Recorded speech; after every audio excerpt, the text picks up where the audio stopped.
વંથલી ખાતે આયુર્વેદિક દવામાં આલ્કોહોલ મેળવી વેચાણ કરતા 3 શખ્સોને પોલીસે ઝડપી લીધા। કેશોદના વંથલી વિસ્તારમાં 6 માસ અગાઉ આયુર્વેદિક દવાઓ રૂપિયા 19.37 લાખનો જથ્થો પોલીસે શંકાસ્પદ ધ્યાને આવતા ઝડપી લીધો હતો, જેમાંથી નમૂનાની બોટલ ફોરેન્સિક પરીક્ષણ માટે મોકલી આપવા બાદ આવેલા રિપોર્ટ મુજબ આરોપીઓ થયેલ આલ્કોહોલ સીધો ભેળવી આયુર્વેદિક સિરપના નામે વેચાણ તથા સંગ્રહ કરતા 5 ઇસમો વિરુદ્ધ વંથલી પોલીસે ગુનો નોંધી કાયદેસરની કાર્યવાહી હાથ ધરી હતી। વંથલી પોલીસ સ્ટેશનના police sub inspector YB Rana સહિતના પોલીસ કર્મચારીઓ ગત તારીખ 19/7/2023ના રોજ વાલિયા ગામની સીમમાંથી આસિફ મહમદ અમરેલિયાની વાડીમાં આવેલ ગોડાઉનમાં રેડ કરી આયુર્વેદિક સિરપની બોટલ નંગ 19,375 કબજે કરી તપાસ શરૂ કરવામાં આવી હતી। ફોરેન્સિક તપાસમાં નશાયુક્ત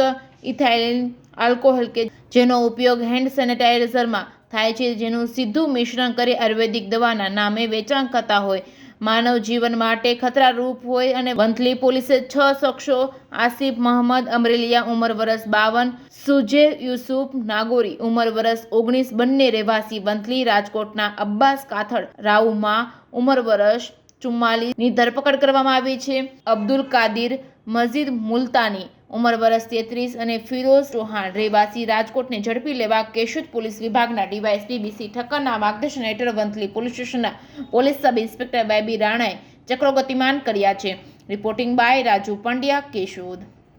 ગઈ તારીખ 19/7/2023ના રોજ વંથલી પીએસઆઈને બાતમી મળેલી કે વંથલીના આસિફભાઈ મોહમ્મદભાઈ અમરેલિયાની વાડીમાં ગેરકાયદેસર રીતે સિરપનો જથ્થો રાખેલો છે, જે અંગે તેઓ રેડ કરતા કુલે 775 જેટલી જુદી જુદી સિરપની બ્રાન્ડની બોટલો મળી આવેલી અને જેની કિંમત 19,37,500 રૂપિયા હતી, જે કબજે લીધેલી। ત્યારબાદ તપાસ કરતાં તેમાં જે સિરપની બોટલો છે અને જેમાં કંપનીનું નામ હતું જે અલગ હતું અને જેના એ કંપની બંધ થઈ ગઈ છે અને જે બંધ થઈ ગયેલી કંપનીના સ્ટીકરો લગાવી અને બનાવટી રીતે કેફી પદાર્થનું વેચાણ કરતા હોવાનું તપાસમાં ખુલતા વંથલી પોલીસ સ્ટેશને આ બાબતે ગુનો દાખલ કરી આગળની તપાસ હાથ ધરેલી છે। સદત ગુનાની તપાસમાં આસિફભાઈ મોહમ્મદ અમરેલિયા, સુજેર યુસુફ ગબ્બલ અને અબ્બાસ કાથડ રાઉમા એ 3 જણાની વંથલી પોલીસ સ્ટેશન ધરપકડ કરેલી છે અને અન્ય 2 આરોપી છે અબ્દુલ કાદિર મજીદભાઈ અને ફિરોઝ અશરફ ચૌહાણ